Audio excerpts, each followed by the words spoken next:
So last വീഡിയോയിൽ നമ്മൾ കുറച്ച് ബേസിക് കുറച്ച് കാര്യങ്ങളൊക്കെ പഠിച്ചിരുന്നു. കുറച്ച് ടേംസും കാര്യങ്ങളൊക്കെ ഡിസ്കസ് ചെയ്തു. ആക്ച്വലി ഞാൻ ആ വീഡിയോയിൽ തന്നെ പറയാൻ ഉദ്ദേശിച്ചതാണ് അതിനെയൊക്കെ ബേസ് ചെയ്തിട്ടുള്ള കുറച്ച് പ്രോബ്ലംസ്. പക്ഷേ വീഡിയോ കുറച്ച് ലെങ്തി ആയതുകൊണ്ട് എനിക്കത് ഫിനിഷ് ചെയ്യാൻ പറ്റിയിട്ടുണ്ടായിരുന്നില്ല.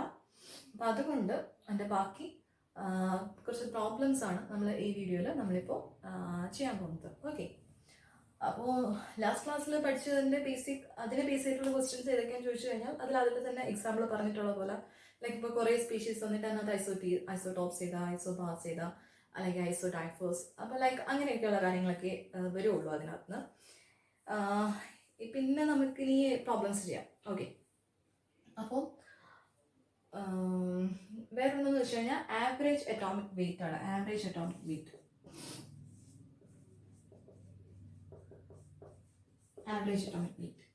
അതായത് നമ്മളിപ്പോൾ കാർബണിന്റെ കാര്യം എടുക്കുന്നു, അല്ലെങ്കിൽ ഇപ്പോൾ ഹൈഡ്രജന്റെ കാര്യം എടുക്കുന്നു. ഹൈഡ്രജന്റെ തന്നെ 3 ഐസോടോപ്പ് ഉണ്ട്. അപ്പോൾ 3 ഐസോടോപ്പിന്റെ പ്രത്യേകത എന്താ? അതിന് 3 അറ്റോമിക് മാസ് ആണ്. അപ്പോൾ ഹൈഡ്രജൻ എന്ന് പറയുന്ന എലമെന്റ് ഒറ്റൊരാളായിട്ടല്ല നിൽക്കുന്നത്, അതിന് 3 ഐസോടോപ്പ് ഉണ്ട്. 3 പേരുടെ അറ്റോമിക് മാസും ഡിഫറെന്റ് ആണ്. അപ്പോൾ ഒരാൾ ഒന്ന് ചോദിക്കാം, ഹൈഡ്രജൻ എന്ന് പറയുന്ന എലമെന്റിന്റെ അറ്റോമിക് മാസ് എത്ര? കാരണം ഹൈഡ്രജൻ ആയിട്ടാണെങ്കിലും ഡ്യൂട്ടീരിയം ആയിട്ടാണെങ്കിലും ട്രിഷ്യം ആയിട്ടാണെങ്കിലും എക്സിസ്റ്റ് ചെയ്യുന്നത് അത് ഹൈഡ്രജൻ എന്ന് പറയുന്ന എലമെന്റ് അല്ലേ, മാറ്റം വരുന്നില്ലല്ലോ, ആൾക്ക് മാറ്റമില്ലല്ലോ, ഹൈഡ്രജൻ എന്ന് പറയുന്ന എലമെന്റ് ആണ്. അപ്പൊ അയാളുടെ അറ്റോമിക് മാസ് എന്താണെന്ന് ചോദിച്ചു കഴിഞ്ഞാൽ നമുക്ക് എന്ത് പറയാം? ഹൈഡ്രജന്റെ അറ്റോമിക് മാസ് പറയാം, ഒരു ഡ്യൂട്ടീരിയത്തിന്റെ പറയാം, ഒരു ട്രിഷ്യത്തിന്റെ പറയാൻ പറ്റും, 3ന്റെ പറയാൻ പറ്റില്ല. പക്ഷെ 3ന്റെ അറ്റോമിക് മാസുകളുടെ ഒരു ആവറേജ് അതെടുത്തിട്ടാണ് നമ്മൾ ഹൈഡ്രജൻ എന്ന് പറയുന്ന ആ ഒരു എലമെന്റിന്റെ അറ്റോമിക് വെയിറ്റ് പറയുന്നത്, ആവറേജ് അറ്റോമിക് വെയിറ്റ് പറയുന്നത്. അത് വെറുതെ അവരുടെ അറ്റോമിക് മാസുകളുടെ ആവറേജ് എടുത്താലും പറ്റില്ല. കാരണം അവരുടെ റിലേറ്റീവ് അബൻഡൻസ് എന്ന് പറയുന്ന ആ ഒരു കാര്യം കൂടെ നമ്മൾ കൺസിഡർ ചെയ്യണം. അപ്പോൾ ഹൈഡ്രജന്റെ 3 ഐസോടോപ്പ് ഉണ്ട്. 3 പേരും ഒരേ അളവിലായിരിക്കില്ല നേച്ചറിൽ പ്രസന്റ് ആയിട്ടുള്ളത്. ഡ്യൂട്ടീരിയം അതിൻ്റെയൊക്കെ കോൺസെൻട്രേഷൻ കുറവാകും, മനസ്സിലായോ? കൂടുതലും ഹൈഡ്രജൻ ആയിട്ട് തന്നെ, അത് ഹൈഡ്രജൻ അറ്റോമിക് മാസ് 1 വരുന്ന ആ ഒരു ഫോമിൽ തന്നെ ആയിരിക്കും കൂടുതൽ എക്സിസ്റ്റ് ചെയ്യുക. ഡ്യൂട്ടീരിയം ആൻഡ് ട്രിഷ്യം ആയിട്ട് എക്സിസ്റ്റ് ചെയ്യുന്നതിന്റെ അളവ് കുറവാണ്. അപ്പൊ നമ്മൾ ഈ റിലേറ്റീവ് അബൻഡൻസും കൂടെ കൺസിഡർ ചെയ്തിട്ടാണ് ഒരു എലമെന്റിന്റെ ആവറേജ് അറ്റോമിക് വെയിറ്റ് എന്താണ്, അവരുടെ എല്ലാ ഐസോടോപ്പുകളും കൂടെ കൺസിഡർ ചെയ്തിട്ട് ഒരു പർട്ടിക്കുലർ എലമെന്റിന്റെ ആവറേജ് അറ്റോമിക് വെയിറ്റ് കൺസിഡർ ചെയ്യുന്നത് അല്ലെങ്കിൽ ഫൈൻഡ് ഔട്ട് ചെയ്യുന്നത്. ഓക്കെ, അപ്പൊ ആവറേജ് അറ്റോമിക് വെയിറ്റ് കണ്ടുപിടിക്കാനായിട്ടുള്ള ഒരു ഇക്വേഷൻ ഉണ്ട്.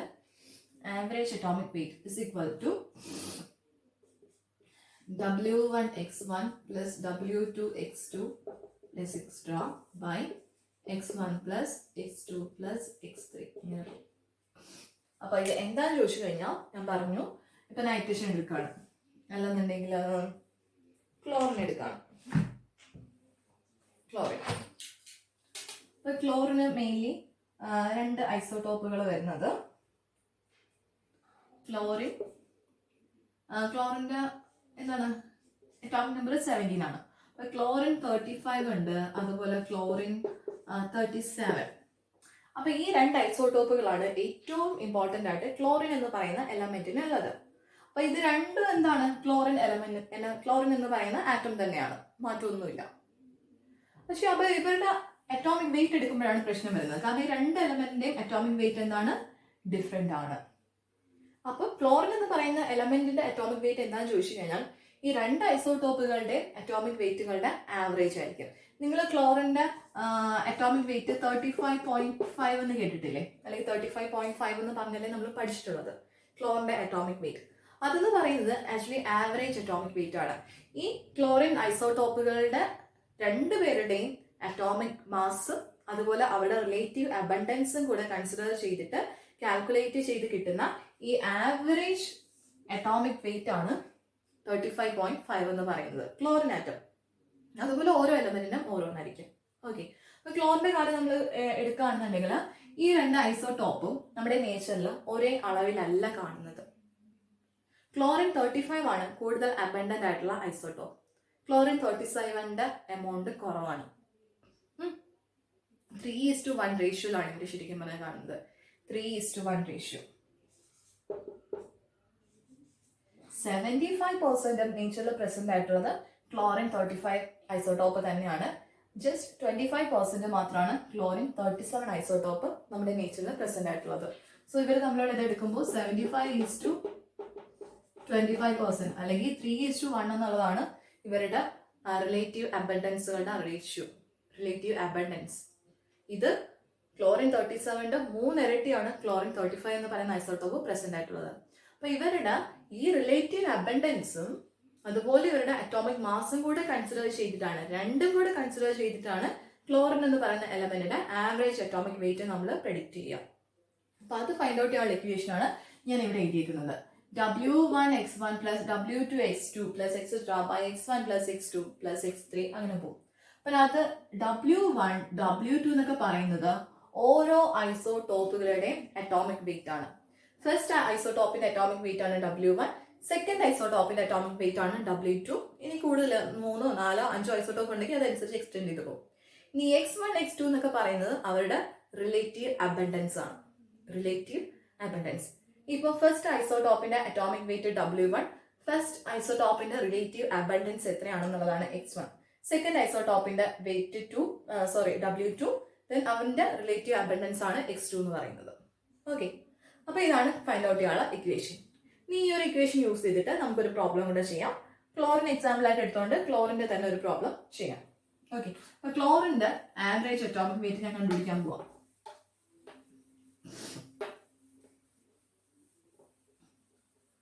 Chlorine, average atomic weight of chlorine, chlorine 70. അപ്പോൾ ക്ലോറിൻ എന്ന് പറയുന്ന ഈ ഒരു എലമെന്റിന്റെ ആവറേജ് അറ്റോമിക് വെയിറ്റ് എത്ര എന്നുള്ളത് ഫൈൻഡ് ഔട്ട് ചെയ്യാൻ പോകണം. അപ്പോൾ അതിനുള്ള ഇക്വേഷൻ, അതിന്റെ ഐസോടോപ്പുകൾ ഏതൊക്കെയാ? ക്ലോറിൻ 35, ക്ലോറിൻ 37 ആണ് ഐസോടോപ്പ്. 3:1 അവർ കാണുന്നത്. ഓക്കെ, അതാണ് അവരുടെ റിലേറ്റീവ് അബണ്ടൻസുകളുടെ റേഷ്യോ. അപ്പൊ ഇതിനകത്ത് ഫസ്റ്റ് ഐസോടോപ്പ് ആയിട്ട് ഇതിനെ എടുക്കാണ്, സെക്കൻഡ് ഐസോടോപ്പ് ആയിട്ട് ഇതിനെ എടുക്കാണ്. അപ്പൊ x1 W1 എന്ന് പറയുന്നത് 35 ആണ്. ഫസ്റ്റ് ഐസോടോപ്പിന്റെ അറ്റോമിക് വെയിറ്റ് അത് 35 ആണ്. ഫസ്റ്റ് ഐസോടോപ്പിന്റെ റിലേറ്റീവ് അബണ്ടൻസ് x1 എന്നുള്ളത് 3 ആണ്. സെക്കൻഡ് ഐസോടോപ്പിന്റെ റിലേറ്റീവ് വെയിറ്റ് W1 എന്നുള്ളത് W2. സെക്കൻഡ് ഐസോടോപ്പിന്റെ അറ്റോമിക് വെയിറ്റ് എന്ന് പറയുന്നത് 37 ആണ്. 37 AMU അറ്റോമിക് മാസ് യൂണിറ്റ്. അതിന്റെ റിലേറ്റീവ് അബണ്ടൻസ് x2ന്റെ വാല്യൂ എത്രയാണ്? 1 ആണ്. ഓക്കെ, ഇക്വേഷൻ എടുക്കാം. Average atomic weight is equal to W1 x1 plus W2 x2 divided by x1 plus x2. അതെല്ലോ, W1 എത്ര? 35 into x1 3 plus 37 into 1 by x1 plus x2 3 plus 1 4 equal to calculate ചെയ്ത് വരുമ്പോൾ 35.5 AMU. Because 37 എന്നൊക്കെയുള്ള എന്താണ് atomic mass യൂണിറ്റിലാണ് നമ്മുടെ atomic mass പറയുന്നത്. So AMU 35.5 AMU എന്നുള്ളതാണ് chlorine എന്ന് പറയുന്ന എലമെന്റിന്റെ ആവറേജ് അറ്റോമിക് വെയിറ്റ്. ഇതുപോലെ ആദ്യം വേണമെങ്കിൽ കണ്ടുപിടിക്കാം. ഇനിയിപ്പോ നമ്മൾ ബ്രോമിന്റെ ഐസോടോപ്പ് എടുക്കുകയാണെന്നുണ്ടെങ്കിൽ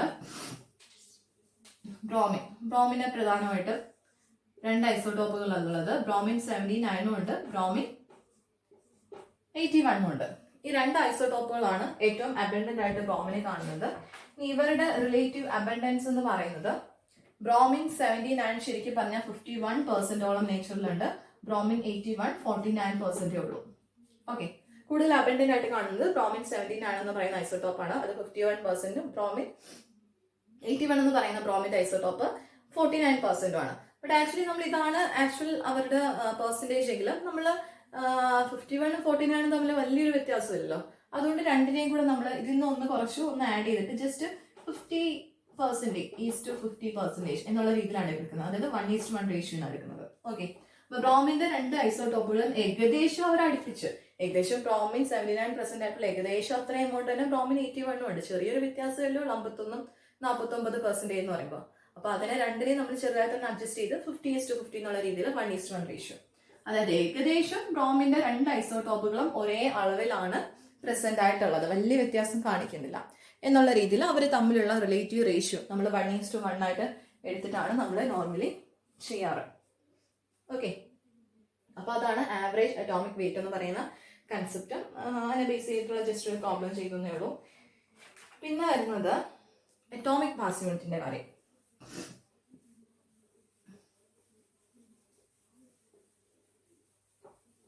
അപ്പൊ നമുക്കറിയാം, നമ്മൾ ആറ്റത്തിന്റെ മാസ്, ഒരു ആറ്റം എടുത്തു കഴിഞ്ഞാൽ ആറ്റത്തിന്റെ മാസ് നമ്മൾ റെപ്രസെന്റ് ചെയ്യുന്നത് ഏത് യൂണിറ്റ് വെച്ചിട്ടാണ്? അറ്റോമിക് മാസ് യൂണിറ്റ് വെച്ചിട്ടാണ്. Okay, mass of an atom, ഒരു ആറ്റത്തിന്റെ mass of an atom is represented using AMU. AMU എന്ന് പറയുന്നത് എന്താണ്?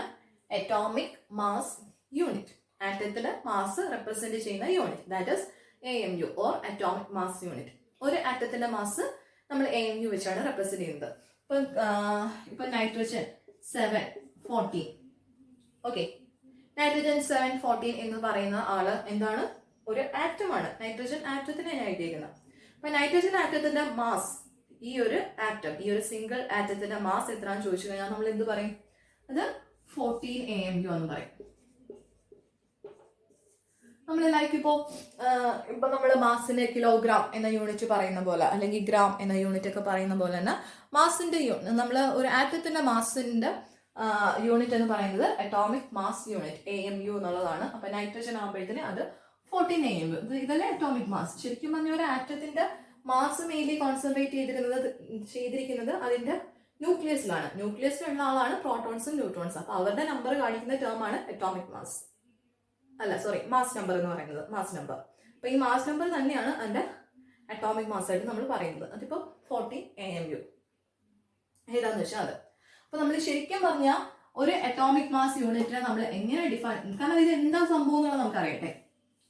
ഇപ്പൊ ഒരു കിലോഗ്രാം എന്ന് പറയുകയാണെങ്കിൽ ഫിസിക്കലി നമുക്ക് ഒരു ഐഡിയ ഉണ്ട്, എന്തായിരിക്കും ഇത്ര ഗ്രാം ചേരുമ്പോഴാണ് ഒരു കിലോഗ്രാം ഉണ്ടാവുന്നത് എന്ന് നമുക്കറിയാം, ഏകദേശം ഒരു ഐഡിയ ഉണ്ട്. അതുപോലെ ഈ ഒരു അറ്റോമിക് മാസ് യൂണിറ്റ് എന്ന് പറയുമ്പോൾ എത്രയാ ഇതിന്റെ അളവെന്ന് നമുക്ക് ഏകദേശം ഒരു ഐഡിയ വേണ്ടേ, നമുക്കൊന്ന് മനസ്സിലാവണ്ടേ. അപ്പൊ ശരിക്കും പറഞ്ഞാൽ നമ്മൾ ഒരു അറ്റോമിക് മാസ് യൂണിറ്റിനെ എങ്ങനെയാണ് ഡിഫൈൻ ചെയ്തിരിക്കുന്നത് എന്ന് ചോദിച്ചു കഴിഞ്ഞാൽ, 1 atomic mass unit is exactly equal to 1/12 of the mass of carbon 12 atom. അതായത് 1 AMU, ഒരു അറ്റോമിക് മാസ് യൂണിറ്റ് എന്ന് പറയുന്നത് കാർബൺ 12 ആറ്റം ഉണ്ടല്ലോ, കാർബൺ 12 എന്ന് പറയുന്ന അതിന്റെ ഐസോട്ടോപ്പ് അല്ലെങ്കിൽ കാർബൺ ആറ്റത്തിന്റെ ആ ഒരു ഐസോട്ടോപ്പിന് ഒരു മാസ് ഉണ്ടാവുമല്ലോ. ആ മാസിന്റെ, കാർബൺ ആറ്റത്തിന്റെ മാസിന്റെ 1/12 നമ്മൾ ഒരു AMU എന്ന് പറയുന്നത്. 1/12 of carbon 12 isotope. Okay, carbon 12 എന്ന് പറയുന്ന ഈ ഒരു ആറ്റത്തിന്റെ മാസ് എത്രയാണോ ആ മാസിന്റെ 12/1 അതിനെയാണ് നമ്മൾ ഒരു AMU എന്ന് പറയുന്നത്, 1 അറ്റോമിക് മാസ് യൂണിറ്റ് എന്ന് പറയുന്നത്. ഓക്കെ, അപ്പൊ അതുകൊണ്ടാണ് നമ്മളിപ്പോ 12 ആണെങ്കിൽ നമ്മളിപ്പോ അതിന്റെ എന്താ പറയാ, നമ്മൾ 12 AMU എന്ന് റെപ്രസെന്റ് ചെയ്ത് വരുമ്പോഴത്തേനെ ഇപ്പൊ കാർബൺ 612 ആറ്റത്തിന്റെ മാസ് ആണിത്, mass of carbon 12 atom. Carbon 12 ആറ്റത്തിന്റെ മാസിന്റെ 12/1 അതാണ് ഒരു AMU. അപ്പൊ കാർബൺ 12 ആറ്റത്തിന്റെ മാസ് എന്ന് പറയുന്നത് എത്ര? മാസ് എത്രയാ? 12 AMU അല്ലേ. അപ്പൊ 1/12 into 12 എന്ന് പറയുമ്പോൾ എന്താണ്? 1 AMU. മനസ്സിലായോ? അപ്പൊ ഒരു AMU എന്ന് പറയുന്നത് കാർബൺ ആറ്റത്തിന്റെ മാസിന്റെ 12/1. കാർബൺ ആറ്റത്തിന്റെ ഈ മാസം എന്ന് പറയുന്നത് എത്ര? മാസ് നമ്പർ അല്ലേ തീരുമാനിക്കുന്നത്? 12 AMU, 12 AMU ആണ്. അപ്പം 12 AMUന്റെ 12/1 എന്ന് പറയുമ്പോൾ എന്താണ്? 1 AMU. അപ്പം ഇത്രയും ഒരു ഐഡിയ നിങ്ങളുടെ മനസ്സിലുണ്ടായിരുന്നാൽ മതി.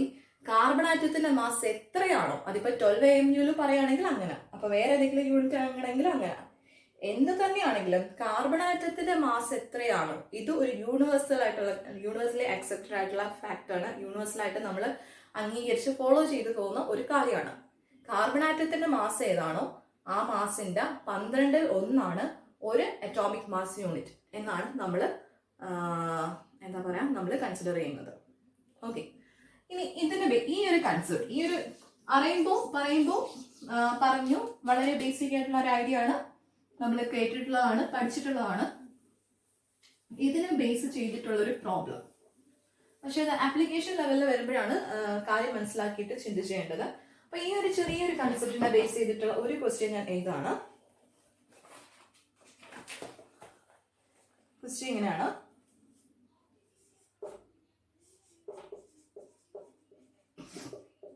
Assuming that atomic weight of carbon 12 is 150 units, then atomic weight of oxygen 60 എന്ന് പറയുന്ന isotope, then atomic weight of oxygen 60 would be dash. Okay, question എങ്ങനെയാണ്? കാർബൺ 12 ഐസോട്ടോപ്പിന്റെ അറ്റോമിക് വെയിറ്റ് എന്ന് പറയുന്നത് 150 യൂണിറ്റ് ആണ് എങ്കിൽ, 12 AMU എന്നല്ല പറഞ്ഞത്, 150 യൂണിറ്റ്സ് ആണ് എങ്കിൽ then atomic weight of oxygen would be. അങ്ങനെയാണെങ്കിൽ ഓക്സിജന്റെ അറ്റോമിക് വെയിറ്റ് എത്ര ആയിരിക്കും, എങ്ങനെയായിരിക്കും? ആക്ച്വലി നമ്മൾ നേരത്തെ പറഞ്ഞ സെയിം കൺസെപ്റ്റിനെ ബേസ് ചെയ്തിട്ടുള്ള ഒരു ആപ്ലിക്കേഷൻ ലെവൽ ക്വസ്റ്റ്യൻ, അത്രേ ഉള്ളൂ. നമ്മളതിവിടെ ചോദിച്ചിരിക്കുന്ന ചോദ്യം ഓക്സിജൻ എന്ന് പറയുന്ന ആറ്റത്തിന്റെ അറ്റോമിക് വെയിറ്റ് കണ്ടുപിടിക്കണം. പറഞ്ഞിട്ടുള്ള കാര്യം കാർബൺ 12 ഐസോട്ടോപ്പിന്റെ അറ്റോമിക് വെയിറ്റ് 150 യൂണിറ്റ്സ് ആണ് എങ്കിൽ ഓക്സിജന്റെ അറ്റോമിക് വെയിറ്റ് എത്ര യൂണിറ്റ് ആണ്, അതാണ് ചോദ്യം. ഓക്കെ, അപ്പൊ നമുക്ക് ചെയ്യാം. അപ്പൊ നമുക്ക് ഓക്സിജൻ 860 ഇയാളുടെ അറ്റോമിക് വെയിറ്റ് ആണ് കണ്ടുപിടിക്കേണ്ടത്. എത്ര യൂണിറ്റ് ആണ് എന്നുള്ളത് കണ്ടുപിടിക്കണം. അപ്പൊ കാർബണിന്റെ അറ്റോമിക് വെയിറ്റ് തന്നിട്ടുണ്ട്. Atomic weight of carbon 12 isotope. Carbon 12 എന്ന് പറയുന്ന ഐസോട്ടോപ്പിന്റെ അറ്റോമിക് വെയിറ്റ് എത്രയാണെന്ന് പറഞ്ഞിരിക്കുന്നത്? 150 യൂണിറ്റ്സ്, 150 യൂണിറ്റ്സ് ആണ് പറഞ്ഞിട്ടുണ്ട്. ഒരു കാർബൺ 12 ഐസോട്ടോപ്പിന്റെ അറ്റോമിക് വെയിറ്റ് 150 യൂണിറ്റ് ആണ്. അപ്പോൾ ഒരു AMU എന്തായിരിക്കും? ഒരു അറ്റോമിക് മാസ് യൂണിറ്റ് എന്താണെന്ന് പറഞ്ഞത്? കാർബണിന്റെ അറ്റോമിക് വെയിറ്റ് എത്രയാണെങ്കിലും അതിന്റെ 12 അതനുസരിച്ച് ബാക്കിയുള്ളവരുടെ യൂണിറ്റ് മാറിക്കൊണ്ടിരിക്കും. ഇപ്പൊ കാർബണിന്റെ ആ ഒരു വെയിറ്റ് ആണ് നമ്മൾ സ്റ്റാൻഡേർഡ് ആയിട്ട് കൺസിഡർ ചെയ്തിരിക്കുന്നത്. കാർബണിന്റെ അറ്റോമിക് വെയിറ്റിന്റെ 12 that is atomic mass unit, ഒരു അറ്റോമിക് മാസ് യൂണിറ്റ്. ഓക്കെ, അപ്പോൾ 1 atomic mass unit is equal to 1/12 of mass of carbon 12 isotope. Okay, അപ്പോൾ 1/12 of atomic weight of carbon 12 എത്ര തന്നിരിക്കുന്നത്? 150 യൂണിറ്റ്സ്. 150 യൂണിറ്റ്സിന്റെ 12 അതാണ് ഒരു അറ്റോമിക് മാസ് യൂണിറ്റ് എന്ന് പറയുന്നത്. അതായത് 150/12 യൂണിറ്റ്സ്. ഓക്കെ, അപ്പോൾ ഒരു AMUന്റെ വാല്യൂ, ഒരു അറ്റോമിക് മാസ് യൂണിറ്റിന്റെ വാല്യൂ എത്രയാണെന്ന് കിട്ടി? 150/12 യൂണിറ്റ്സ് ആണ് കിട്ടി. ഇനി നമ്മുടെ ചോദ്യം അതല്ല, ഓക്സിജൻ ആറ്റത്തിന്റെ അറ്റോമിക് വെയിറ്റ് എത്രയാണെന്നുള്ളതാണ്. Atomic weight of oxygen atom, atomic weight of oxygen atom. Okay, അപ്പൊ ഈ ഓക്സിജൻ ആറ്റത്തിന്റെ അറ്റോമിക് വെയിറ്റ് എന്ന് പറയുന്നത് എത്ര? അറ്റോമിക് മാസ് 16 ആയതുകൊണ്ട് 16 AMU ആണ്. 16 AMU ആണ് അതിന്റെ അറ്റോമിക് വെയിറ്റ്. പക്ഷെ നമുക്ക് കണ്ടുപിടിക്കേണ്ടത് ഇൻ യൂണിറ്റ്സ്. ഓക്കെ, കാരണം നമ്മൾ കാർബണിന്റെ എന്താ പറഞ്ഞത്? 150 യൂണിറ്റ്സ് ആണ് പറഞ്ഞു അതിന്റെ അറ്റോമിക് വെയിറ്റ്. അങ്ങനെയാണെങ്കിൽ ഓക്സിജന്റെ അറ്റോമിക് വെയിറ്റ് എന്താണെന്നുള്ളതാണ്. അപ്പോൾ ഓക്സിജന്റെ അറ്റോമിക് വെയിറ്റ് 16 AMU ആണ് കിട്ടി. അപ്പോൾ ഒരു AMU എന്ന് പറയുന്നത് എത്ര യൂണിറ്റാ? 150/12 യൂണിറ്റ്സ്. അപ്പോൾ 16 AMU എന്ന് പറയുന്നത് എത്ര യൂണിറ്റ് ആയിരിക്കും? 16 into 150/12 യൂണിറ്റ്സ് അല്ലെ? അപ്പം ചെയ്യുമ്പോൾ സോൾവ് ചെയ്തെടുക്കുമ്പോൾ 200 യൂണിറ്റ്സ് എന്നാണ് വരുന്നത്. മനസ്സിലായോ? അപ്പൊ കാർബൺ ആറ്റത്തിന്റെ അറ്റോമിക് വെയിറ്റ് 150 യൂണിറ്റ് ആണ് എങ്കിൽ ഓക്സിജൻ ആറ്റത്തിന്റെ അറ്റോമിക് വെയിറ്റ്, ഓക്സിജൻ 16 എന്ന് പറയുന്ന ഐസോട്ടോപ്പിന്റെ അറ്റോമിക് വെയിറ്റ് എന്ന് പറയുന്നത് 200 യൂണിറ്റ്സ് ആയിരിക്കും. അപ്പൊ കാർബൺ ആറ്റത്തിന്റെ അറ്റോമിക് വെയിറ്റിനെ സ്റ്റാൻഡേർഡ് ആക്കി വെച്ചുകൊണ്ടാണ് നമ്മൾ അറ്റോമിക് മാസ് യൂണിറ്റ് പറയുന്നത്. ബാക്കിയുള്ള ആളുകളുടെ ഒക്കെ അറ്റോമിക് വെയിറ്റ് നമ്മൾ അതനുസരിച്ചാണ് പറഞ്ഞു പോകുന്നത്. ഓക്കെ, അപ്പൊ ഇതാണ് ആ ഒരു കൺസെപ്റ്റും അതിനെ ബേസ് ചെയ്തിട്ടുള്ള ചെറിയൊരു ആപ്ലിക്കേഷൻ ലെവൽ ക്വസ്റ്റ്യൻ ചെയ്യിപ്പിച്ചതേ ഉള്ളൂ. അപ്പോൾ മെയിനായിട്ട് ഇതൊക്കെയാണ് വരുന്നത്. അപ്പോൾ ഇങ്ങനെ ജസ്റ്റ് കാര്യം പഠിക്കുക, അതുപോലെ അതിൻ്റെ ബേസ് ചെയ്തിട്ടുള്ള പ്രോബ്ലംസ് ചെയ്യാനായിട്ട് പഠിക്കുക.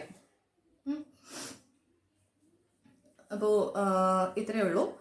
അപ്പോൾ ഇതൊക്കെയാണ് ഫണ്ടമെന്റൽ പാർട്ടിക്കിൾസിൽ വരുന്നത്. പിന്നെ ഇതിനകത്ത് വരാവുന്ന ക്വസ്റ്റ്യൻ ലൈക്ക് ഇപ്പോൾ ഒരു x3 മൈനസ് എന്ന് പറയുന്നൊക്കെ ഒരു ആനോൺ തന്നിട്ട് അതിനകത്ത് ഇപ്പോൾ പ്രോട്ടോൺസിൻ്റെ നമ്പർ എത്ര, ന്യൂട്രോൺസിൻ്റെ നമ്പർ എത്ര, ഇലക്ട്രോൺസിൻ്റെ കൗണ്ട് എത്ര വരുന്നത്, ആ രീതിയിലുള്ള ക്വസ്റ്റ്യൻസ്. അപ്പോൾ അത് വളരെ സിമ്പിൾ ആയിട്ടുള്ള ക്വസ്റ്റ്യൻ ആണ്, പ്രത്യേകിച്ച് പറയാനായിട്ടൊന്നുമില്ല. പ്ലസ് 2 മുതലേ പഠിക്കുന്ന കാര്യങ്ങളാണ്, നിങ്ങൾക്ക് അറിയാവുന്നതാണ്. അപ്പോൾ അതുകൊണ്ടാണ് ഇത് വീണ്ടും പറഞ്ഞ് ബോറടിപ്പിക്കാത്തത്. അപ്പോൾ അതല്ല, അത് ചെയ്യിപ്പിക്കണം എന്നുണ്ടെങ്കിൽ ജസ്റ്റ് എന്നോടൊന്ന് മെസ്സേജ് ഇടുകയോ എന്തെങ്കിലും ചെയ്താൽ മതി, ആ പ്രോബ്ലം ചെയ്യിപ്പിക്കാം. കാരണം അത് വളരെ സിമ്പിളാണ്, നിങ്ങൾക്ക് അറിയാവുന്നതുകൊണ്ട് ഞാൻ പറഞ്ഞ് ബോറടിപ്പിക്കാത്തതാണ്. വേണമെന്നുണ്ടെങ്കിൽ ചെയ്യിക്കാം. ഓക്കെ.